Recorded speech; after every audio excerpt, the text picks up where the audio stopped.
تو ایک آدمی نے یہ سنا تو بڑا حیران ہوا. اس نے اس سے پوچھا اور طواف کے دوران کہتی تھی اللہ میں اس حال میں بھی آپ سے راضی, اے اللہ میں اس حال میں بھی آپ سے راضی. تو ایک آدمی نے یہ سنا تو بڑا حیران ہوا. اس نے اس سے پوچھا کہ تو کیوں کہتی ہے کہ میں اس حال میں بھی آپ سے راضی, میں اس حال میں بھی آپ سے راضی؟ اس نے کہا کہ میں طواف ختم کر لوں گی نا تو میں تمہیں اپنا واقعہ سناؤں گی. چنانچہ اس عورت نے اپنا واقعہ سنایا کہ میرے 3 بچے تھے, میں گھر کے اندر ایک دن تنور پہ روٹیاں پکا رہی تھی, تو میرے بڑے 2 بچے جو تھے وہ گھر میں کھیل رہے تھے کمرے میں. اچانک مجھے شور کی آواز آئی, تو وہ کہتی ہے کہ میں نے جب شور سنا تو میں وہیں سب کچھ چھوڑ کے تنور پر آٹا روٹیاں تو میں کمرے کی طرف بھاگی.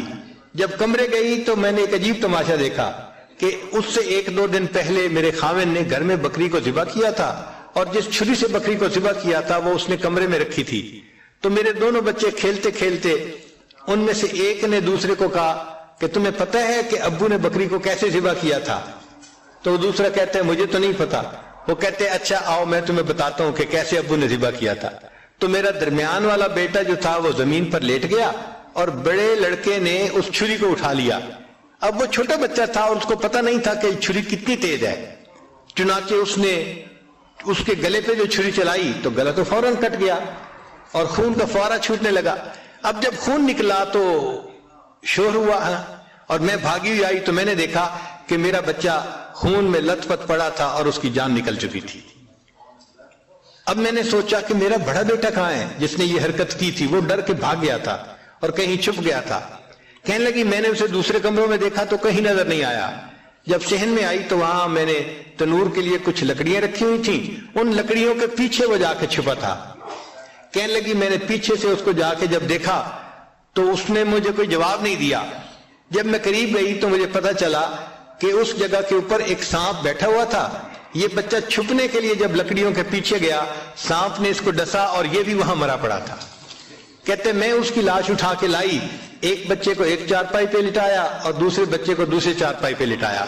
پھر اس کے بعد میں نے فیل کیا کہ میرا تیسرا چھوٹا بیٹا جو کرالنگ کرتا تھا, رینگتا تھا, وہ کہاں ہے؟ وہ مجھے نظر نہیں آ رہا تھا.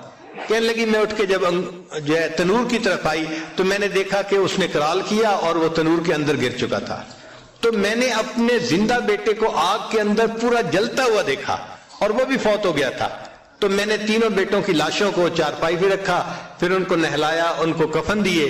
جب تینوں کے جنازے ایک دن میں گھر سے نکلے تو میں عمرے کے ارادے سے آ گئی. اب میں طواف کر رہی ہوں اور اپنے اللہ کو کہہ رہی ہوں اے اللہ میں اس حال میں بھی آپ سے راضی ہوں.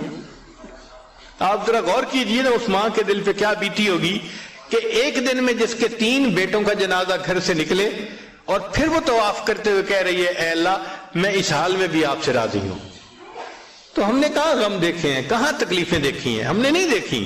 ہمیں تو اللہ نے بہت سہولت کی زندگی دی ہے, بہت آسانیوں کی زندگی دی ہے. ہم تو جتنا شکر ادا کریں اتنا کم بنتا ہے.